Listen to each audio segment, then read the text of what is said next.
আসসালামু আলাইকুম বন্ধুরা, আজকে আমি আপনাদের মাঝে একটা অ্যাকশন মুভির উল্টাপাল্টা শুটিং নিয়ে চলে আসতেছি। তো বন্ধুরা আপনারা দেখতে থাকুন। আমি অবশ্য অনেক হেসেছি, ভাবলাম যে আমি আপনাদেরকেও একটু হাসাই। তো বন্ধুরা আপনারা প্রথমেই দেখতে পেলেন যে দুইটা ছেলে, তারা দুই বন্ধু চলে আসলো ইটার ভাটায়। তো ইটার ভাটায় তারা ইটের নিচে কি যেন খুঁজতেছিল, কিন্তু মাঝখান থেকে এই কালো পোশাক পরা ছেলেটা চলে আসলো এবং এসে সে তাদের সাথে মারামারি শুরু করে দিয়েছে। তো বন্ধুরা কালো পোশাক পরা ছেলেটা কিন্তু অনেক মার খাওয়ার পর সে বললো যে আমি আমার ওস্তাদকে গিয়ে খবরটা দিচ্ছি। কার এত বড় সাহস আমার লোকের গায়ে হাত দেয়? চলো দেখি, চলো।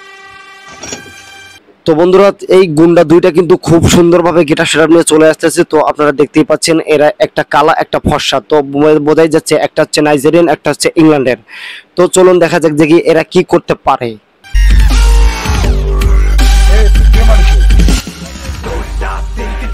তো বন্ধুরা আপনারা দেখতে পাচ্ছেন যে ট্যাপা ভাগ্নে কিন্তু একটা অন্যরকম গেটআপ সেটআপ নিয়েছে। তো ট্যাপা ভাগ্নেকে থাপ্পড় দিল, কিন্তু থাপ্পড়টা যায় লাগলো কিন্তু এই পিছনের এই ছেলেটাকে। আমি ভাই এই অভিনয়টা কিছু বুঝলাম না।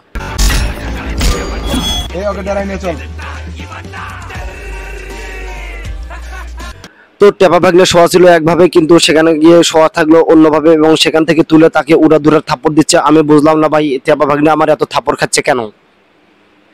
তো থাপ্পড় খাওয়ার পর স্যান্ডেল পয়রা উড়াধুরা একটা গিটার শুটার নিয়ে সে চলে আসতেছে তাদের সাথে মারামারি করার জন্য। সে যেন একাই 100। ভাই বুঝলাম না কেমনে কি সে চলে এসে প্রথমে তার বন্ধুটাকে উড়াধুরা পিটুনি দিচ্ছে, আমি দেখতেই পাচ্ছি এবং আপনারাও দেখতে পাচ্ছেন।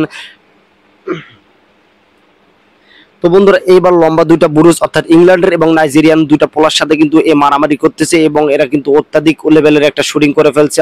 আমার মতে এটা একেবারে নোবেল পাওয়ার যোগ্য। তো বন্ধুরা দেখতেই পাচ্ছেন এত সুন্দরভাবে একটা মার দিল। তো টেপা ভাগ্নে আবার উঠে দাঁড়ালো এবং উঠে দাঁড়ানোর পর সে এমন একটা অ্যাকশন নিল যে এই দুইটাকে সে একদম উড়াধুরাভাবে ছেঁচে দিল। তো বন্ধুরা এদের ইউটিউব চ্যানেলের নাম হচ্ছে গ্রামের পোলাপান 222 এবং ফেসবুক পেজও হচ্ছে এদের গ্রামের পোলাপান 222।